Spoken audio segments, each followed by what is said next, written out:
ప్రపంచంలో ఆంధ్రుల ఆత్మాభిమానాన్ని చాటి చెప్పినటువంటి మహోన్నత వ్యక్తి, దివంగత మాజీ ముఖ్యమంత్రి, తెలుగువారి ప్రేమాభిమానాలు కలిగి అత్యంత ఆప్తుడైనటువంటి నాయకుడిగా ప్రజల గుండెల్లో నిలిచినటువంటి అన్న నందమూరి తారక రామారావు గారి 29వ వర్ధంతి ఈరోజు రాష్ట్ర వ్యాప్తంగా కాకుండా ప్రపంచ దేశాల్లో ఉన్నటువంటి తెలుగు వారందరూ కూడా ఆయనకు ఘనమైనటువంటి నివాళులు అర్పిస్తున్నటువంటి పరిస్థితులు. ఈరోజు ఆంధ్ర రాష్ట్రంలో పేద బడుగు బలహీన వర్గాలకు ఇల్లు కూడు గిడ్డ అనే ఆలోచనతో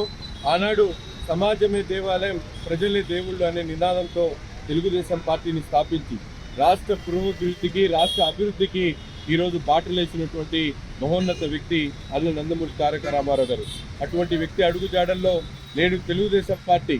ఆనాడు అన్న నందమూరి తారక రామారావు 9 నెలల్లో అధికారంలోకి వచ్చి ఏ విధంగా అయితే ప్రజల గుండెల్లో నిలిచిపోయాడో ఈరోజు అదే రీతిలో ఆయన వారసుడుగా ముందుకొచ్చినటువంటి చంద్రబాబు నాయుడు గారు, నారా లోకేష్ గారు రాష్ట్రంలో ఉన్నటువంటి చీకటి పరిపాలనను అంతమొందించి అన్న నందమూరి తారక రామారావు గారి ఆశయ సాధన కోసం ఈరోజు ఈ రాష్ట్రంలో స్వర్ణాంధ్ర నిర్మాతం కోసం కృషి చేస్తున్నటువంటి పరిస్థితులు. తప్పకుండా అన్న నందమూరి తారక రామారావు గారు చేసినటువంటి సేవలు ఈ ఆంధ్ర రాష్ట్రంలో ప్రతి ఒక్క బిడ్డ రాబోయేటువంటి తరాల వరకు కూడా గుర్తుపెట్టుకోవాల్సినటువంటి అవసరం ఉంది. తప్పకుండా ఆయన స్ఫూర్తితో రాబోయేటువంటి రోజుల్లో ప్రతి ఒక్కరూ కూడా రాష్ట్ర అభివృద్ధి కోసం, రాష్ట్రంలో ఉన్నటువంటి పేద బడుగు బలహీన వర్గాల ఉన్నతి కోసం పనిచేస్తామని కూడా ఈ సందర్భంగా తెలియజేస్తూ అటువంటి మహానాయకుడికి 2 చేతులు ఇచ్చి హృదయపూర్వకంగా ఘన నివాళులు అర్పిస్తా ఉంది.